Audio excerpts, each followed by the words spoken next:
Alors, bonsoir madame, bonsoir monsieur, bonsoir tout le monde, bienvenue. Je me présente encore une fois, Alain Rioux, pour l'organisme Les Papas en Action pour l'équité.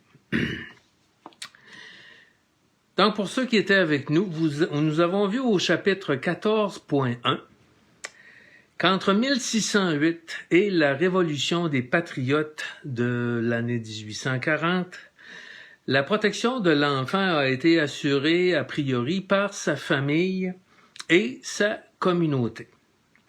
Mais après la Confédération canadienne et avec la naissance de la province de Québec, c'est le gouvernement associé aux congrégations religieuses qui ont pris en main la protection de l'enfant, notamment dans un but correctionnel d'une part, et de placement de l'enfant abandonné dans des institutions et dans un esprit où les enfants constituent en quelque sorte de la main-d'œuvre pour la famille d'accueil.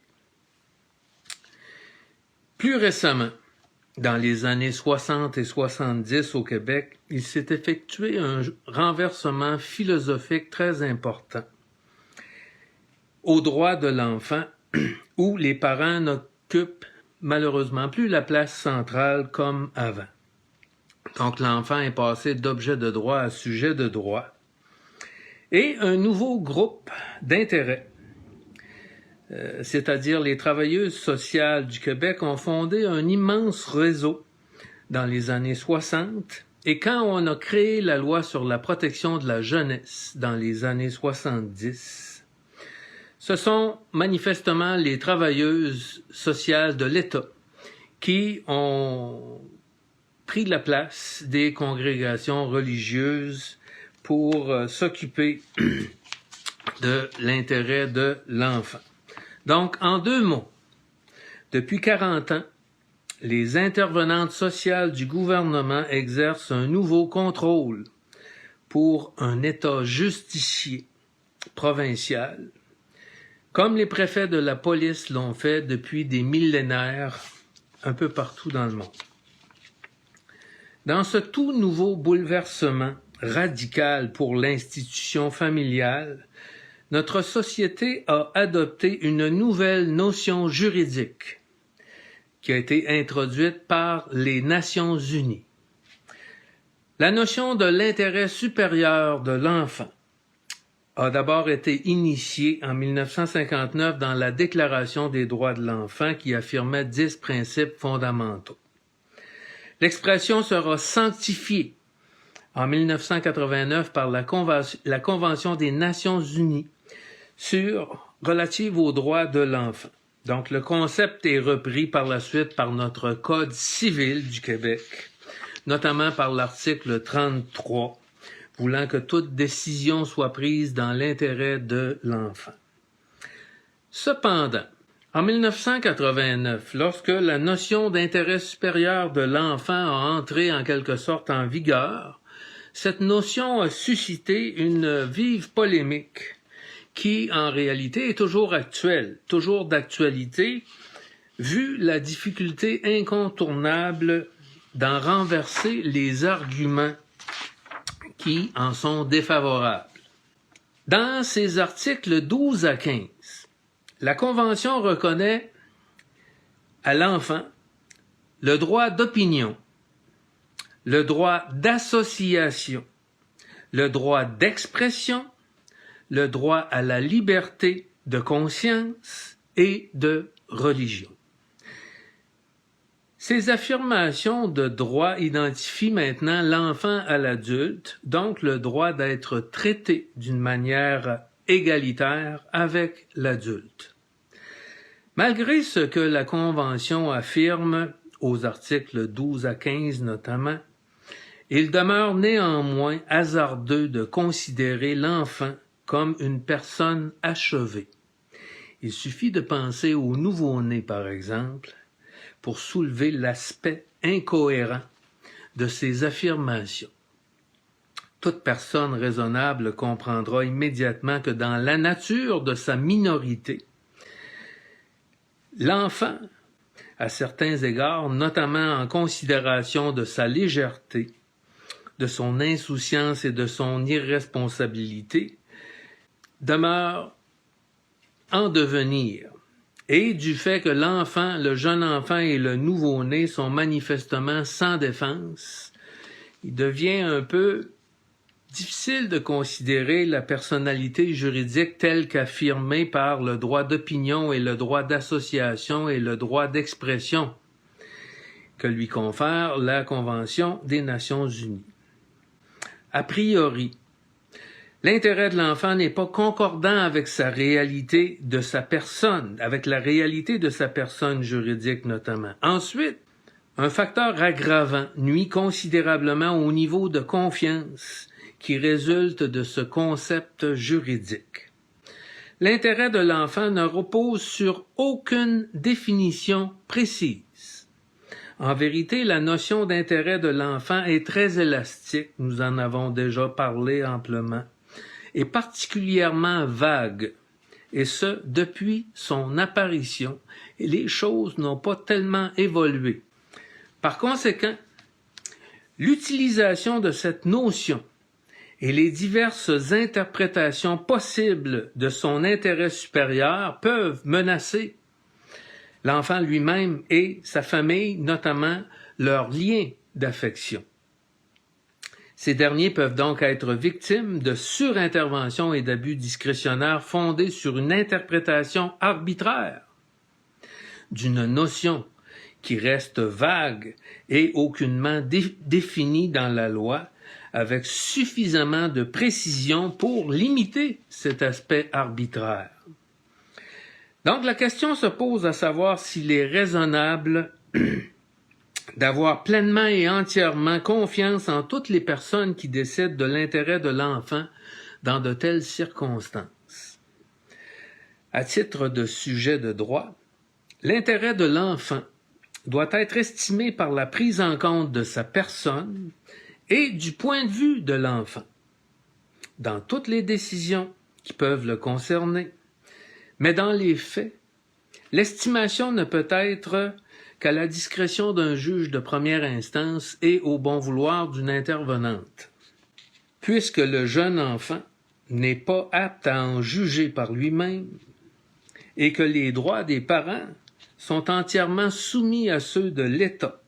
Autrement dit, c'est essentiellement l'État qui décide de l'intérêt supérieur de l'enfant depuis les années 70. Que la chose soit voulue ou non, il est manifeste et dominant que l'absence de définition de l'intérêt de l'enfant dans les lois entre en conflit direct avec le droit des parents. Comment l'intervenante prend-elle compte du point de vue de l'enfant?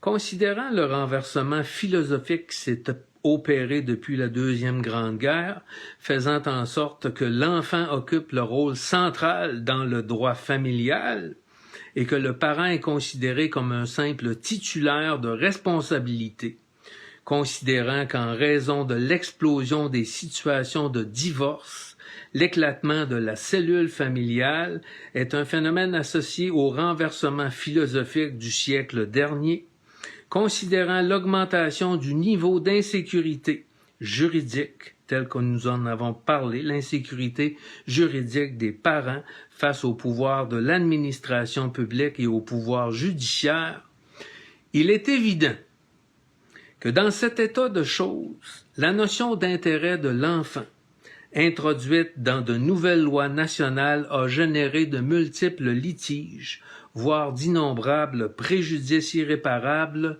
résultant d'appréciation de la notion par les juges de première instance et les avocats, notamment en matière de protection de l'enfant. Ces interprétations à géométrie variable sur l'intérêt de l'enfant et sur son besoin de stabilité résultent sur des décisions souvent prises au détriment du lien avec la famille de naissance de l'enfant. L'histoire récente nous montre donc que l'on ne recule devant rien pour causer la rupture forcée de l'enfant avec un des deux parents naturels et parfois les deux parents. Donc, le parent est devenu une personne jetable. Au chapitre 13.2, nous avons vu que la Cour suprême du Canada a interprété le droit international pour en tirer la conclusion que l'intérêt de l'enfant n'est pas le critère le plus important, puisqu'en vertu du texte, il s'agit seulement d'une considération primordiale.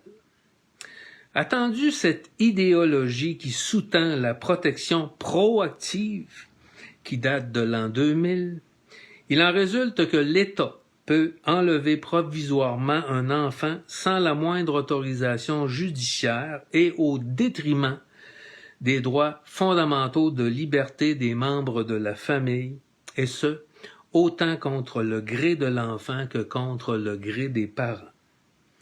Attendu la proclamation de la personnalité juridique de l'enfant, son intérêt peut être invoqué par la DPJ et ensuite le pouvoir judiciaire de la Chambre de la jeunesse peut imposer de se soumettre aux mesures demandées par l'administration publique. Par contre, attendu que la conception de sa minorité, l'enfant mineur, repose sur le fait qu'il n'est pas suffisamment mûr et pleinement capable de déterminer lui seul son intérêt, il en résulte que la mise en application de la notion d'intérêt de l'enfant restera toujours entachée par sa nature, disons, arbitraire. Le risque d'erreur est omniprésent dans l'appréciation qui en est faite pour le compte de l'enfant. En vérité, le jeune sujet de droit n'est pas reconnu apte ni à accepter ni à refuser les décisions de l'État et du tribunal. Puisque l'enfant n'est pas capable, ni même autorisé à déterminer son point de vue, pour ce motif, il est pertinent de nous pencher sur la nouvelle philosophie qui sous-tend le droit de l'enfant.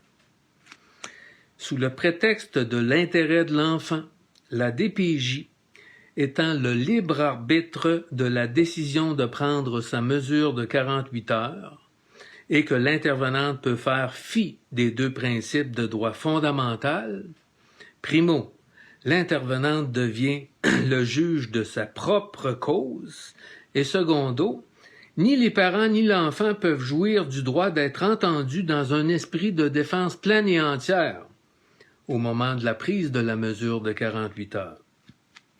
Dans cet état de choses de la justice actuelle, l'enfant et ses parents se trouvent dans un état de soumission totale face aux officiers de l'État. Peut-on avoir la certitude et l'assurance que tous les avocats, toutes les avocates qui sont nommés par la Chambre de la jeunesse sans exception témoignent à la Cour avec une droiture irréprochable de ce qui est dans l'intérêt véritable de l'enfant? Comment est-il possible de croire que tel est le cas lorsque les avocates n'ont même pas rencontré l'enfant, mais seulement échangé quelques mots avec ce dernier par téléphone et qu'ils font des choix au nom de l'enfant devant une audience qui souvent ne dure que quelques minutes à la Chambre de la jeunesse?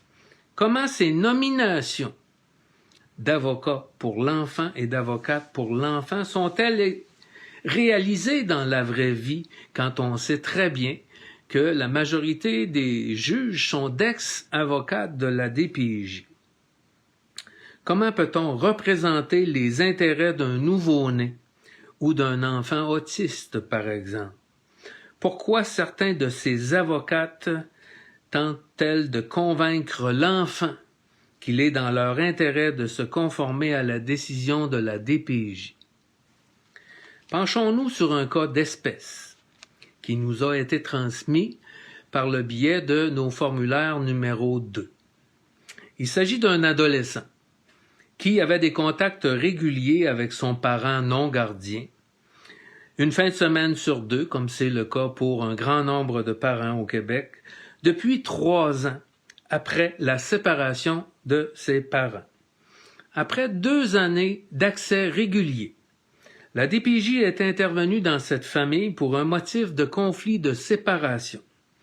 Après 1 an de mesures de protection après avoir saisi la Chambre de la jeunesse, soudainement, à la veille de la semaine de relâche, sans aviser, l'intervenant prend une mesure immédiate un jeudi. Et comme nous l'avons expliqué, cette mesure prise un jeudi fait qu'elle se prolonge sur toute la fin de semaine, donc c'est 2 fois une mesure de 48 heures. Voici, mot pour mot, le message très évocateur de l'enfant de 14 ans envoyé à son parent non gardien après la mesure de protection immédiate leur interdisant tout contact, même téléphonique. Donc l'adolescent de 14 ans dit ceci. L'avocat voulait pas m'écouter, puis m'a tout mêlé. Il voulait absolument dire que j'étais d'accord, et il changeait toujours ce que je disais. J'ai dit que je voulais revoir, que je voulais te revoir, s'adresse à son parent. C'est tout ce que j'ai dit, moi. La cour, les avocats, ça crosse le monde. Ça change les mots qu'on dit. Encore plus facilement avec un enfant. C'est tout ce que j'ai à dire. Donc, si on dit que la vérité sort de la bouche des enfants, madame, monsieur, c'est assez terrible d'entendre une chose pareille. Ensuite, la DPJ a forcé l'adolescent à bloquer son parent sur Facebook et sur tous les médias de communication électronique. Dans les faits, le procès-verbal confirme que l'avocat n'a jamais rencontré l'adolescent. L'avocat nommé par la Chambre de la jeunesse n'a parlé à l'adolescent que par téléphone.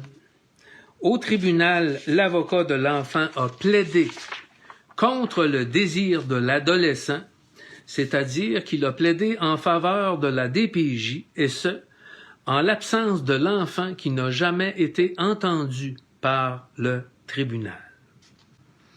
Pour sa part, dans son témoignage et dans son rapport psychosocial, l'intervenante a dit ceci. Même suite à la prise de la mesure de protection immédiate, l'enfant voulait maintenir les contacts comme ils étaient. Donc, ce n'était pas décidé par l'enfant et ce n'était pas ce qu'il souhaitait. Donc, rappelons que dans ce cas, il s'agit d'un adolescent ayant de bons résultats scolaires et n'ayant aucun problème de comportement. On constate que même un adolescent tout à fait normal et en mesure de faire un choix éclairé ne peut pas demander de maintenir des contacts avec son parent si l'intervenante en décide autrement. Pour conclure sur ce cas, madame, monsieur, après 1 an d'interdiction de contact, le parent s'est retrouvé à l'hôpital entre la vie et la mort. Ce dernier a fait appel à la DPJ pour avoir un contact d'urgence avec son adolescent à l'hôpital. Mais la DPJ a refusé de donner suite à cette demande. En somme, pour un motif de conflit de séparation, l'enfant voulait continuer à avoir des rapports avec son parent et son parent aurait pu décéder sans que l'enfant n'ait jamais la chance de lui parler une dernière fois.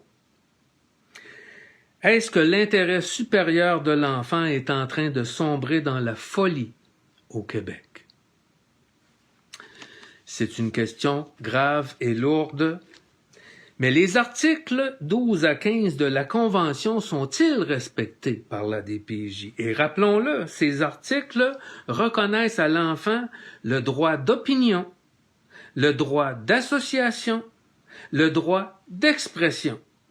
Pourtant, dans le cas qui précède, il est manifeste et dominant que ces droits de l'adolescent semblent avoir été violés.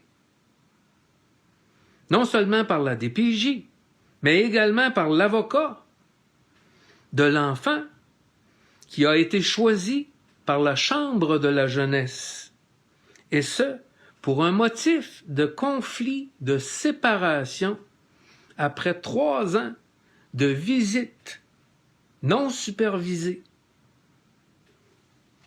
Bref, Si la Cour suprême a ouvert la porte à l'intervention préventive, cette porte est également grande ouverte à la surintervention. En 2004, dans Canadian Foundation for Children, Youth and the Law contre Canada, la Cour suprême a décrété ce qui suit. Sur l'intérêt supérieur de l'enfant, le requérant fait valoir le principe de justice fondamentale voulant que les règles de droit touchant les enfants servent leur intérêt supérieur. Notre haute et honorable Cour répond « Je ne suis pas d'accord, car bien que l'intérêt supérieur de l'enfant soit un principe juridique reconnu, il ne s'agit pas d'un principe de justice fondamentale. Un principe de justice fondamentale doit remplir 3 conditions. Premièrement, il doit s'agir d'un principe juridique. Deuxièmement, il doit exister un consensus suffisant dans notre société quant à son caractère primordial ou fondamental dans la notion de justice. C'est-à-dire qu'il doit s'agir d'un postulat commun qui trouve son sens dans la jurisprudence et les traditions de la société qui, depuis longtemps, expose en détail les normes fondamentales applicables au traitement des citoyens par l'État. Il faut donc que la société le juge essentiel à l'administration de la justice pour que ce soit un principe fondamental. Troisièmement, le principe doit pouvoir être identifié avec précision et être une règle de droit raisonnablement claire pour produire des résultats prévisibles. L'intérêt supérieur de l'enfant, dit la Cour suprême, est un principe juridique établi en droit international et en droit canadien. Donc, le Canada est signataire des conventions internationales qui assimilent l'intérêt supérieur de l'enfant à un principe juridique résultant de la Convention relative aux droits de l'enfant. Maintes lois canadiennes décrivent l'intérêt supérieur de l'enfant comme un élément à prendre en considération sur le plan juridique. Les lois relatives aux droits de la famille regorgent de mentions de l'intérêt supérieur de l'enfant en tant que principe juridique crucial. Donc, de toute évidence, l'intérêt supérieur de l'enfant est devenu un principe juridique. Et la première condition est donc remplie. Toutefois, ce principe juridique contraste avec ce que le juge Sopinka a qualifié de vague généralisation sur ce que notre société estime juste et moral. L'intérêt supérieur de l'enfant ne satisfait pas la deuxième condition, même s'il est largement défendu dans les lois et les politiques sociales. Cependant, il ne s'agit pas d'une condition essentielle à l'exercice de la justice et la Convention relative aux droits de l'enfant le décrit comme, encore une fois, une considération primordiale et non comme la considération primordiale. Le décideur doit donc considérer l'intérêt supérieur des enfants comme un facteur important, lui accorder un poids considérable, mais cela ne veut pas dire que l'intérêt supérieur des enfants l'emportera toujours sur d'autres considérations. L'intérêt supérieur de l'enfant peut être subordonné à d'autres intérêts dans des contextes appropriés. Par exemple, l'exemple que nous donne la Cour suprême. Une personne reconnue coupable d'un crime peut être condamnée à l'emprisonnement, même si cette peine ou ce châtiment n'est peut-être pas conforme à l'intérêt supérieur de son enfant.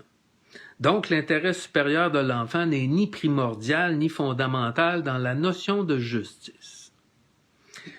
En ce qui concerne la troisième exigence, un principe de justice fondamentale allégué doit pouvoir être identifié avec précision et fournir une norme applicable par les tribunaux. Là encore, L'application de la notion de l'intérêt de l'enfant ne peut que dépendre fortement du contexte et susciter la controverse, car il se peut que des gens raisonnables ne s'accordent pas sur le résultat que produira son application. Et pour conclure, la Cour suprême enseigne que l'intérêt supérieur de l'enfant est un principe juridique très puissant dans de nombreux contextes. Cependant, il ne constitue pas un principe de justice fondamentale. Maintenant, à titre de parents aimants, il est essentiel de poser notre propre regard objectif avec des yeux de parents et aller présenter l'autre version de la médaille à l'Assemblée nationale. Il ne faut surtout pas oublier que sur la trame historique, le rôle du parent existe depuis des millénaires. Mais, soudainement, depuis une cinquantaine d'années, ce rôle-là a été renversé. Donc, dans l'institution familiale québécoise, ce rôle était exercé encore au temps de nos grands-parents, voire de nos propres parents. Donc, en comparaison avec des milliers d'années de plein droit parental, ces quelques années à peine d'existence de notre nouvelle notion d'intérêt supérieur de l'enfant a-t-elle donné uniquement d'excellents résultats? La mise en application administrative et judiciaire est-elle irréprochable? A-t-on éradiqué les drames familiaux et la violence faite à l'enfant à cause des bienfaits résultant de cette notion d'intérêt supérieur de l'enfant? Pourquoi voit-on augmenter continuellement le nombre d'interventions si cette loi aurait donné de bons résultats dans les 40 dernières années? Pourquoi la situation se continuerait à se détériorer davantage si cette notion avait été parfaitement bien appliquée et donné de bons résultats?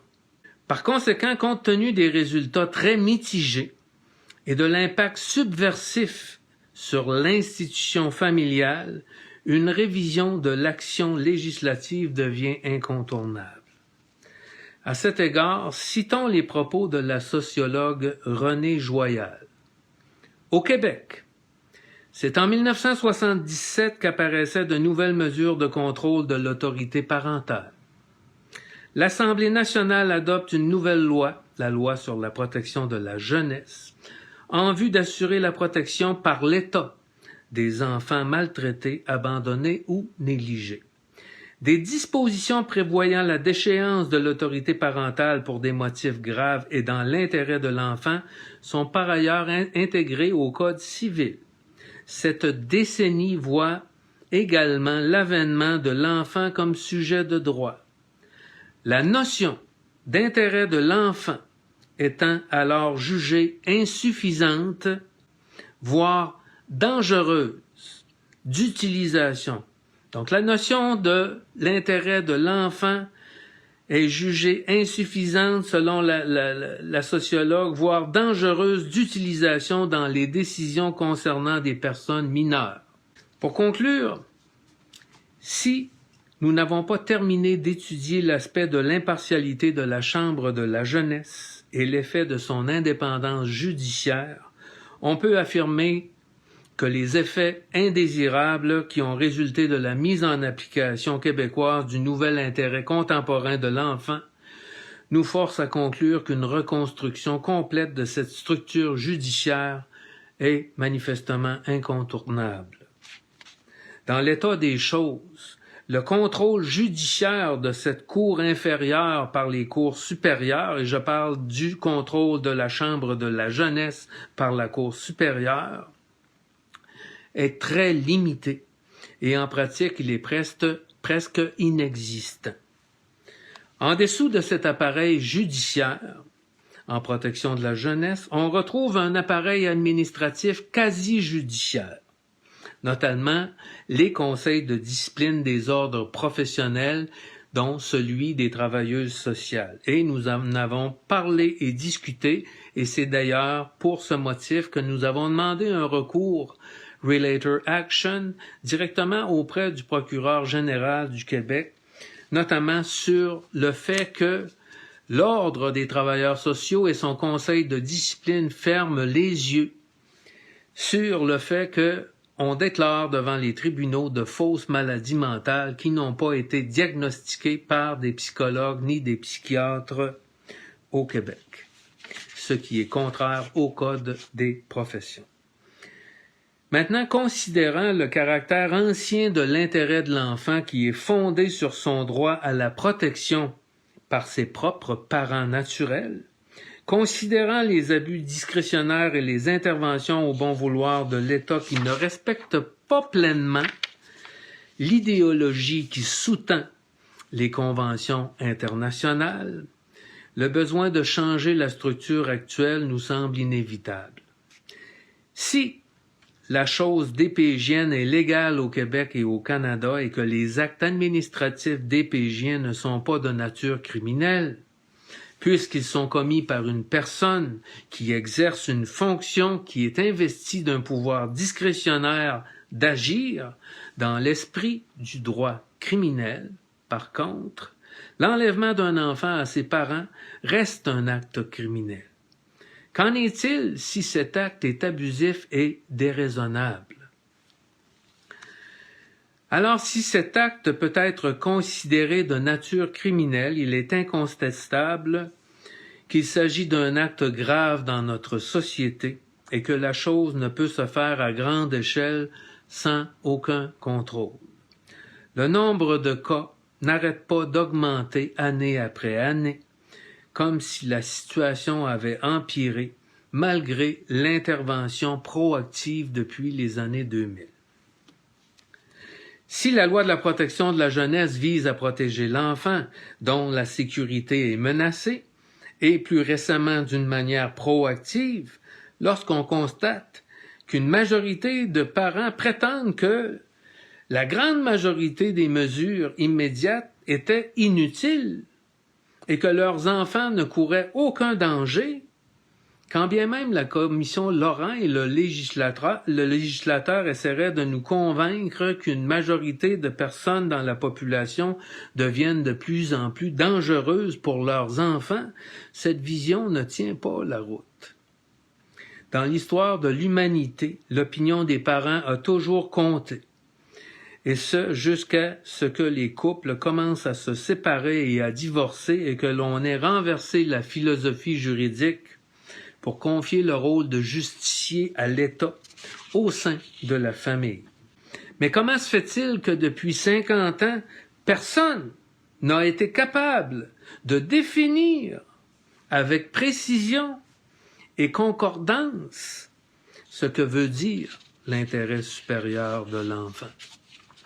Tout le monde semble vouloir agir dans l'intérêt supérieur de l'enfant, mais personne n'est capable de nous en donner une définition concrète, exacte et précise.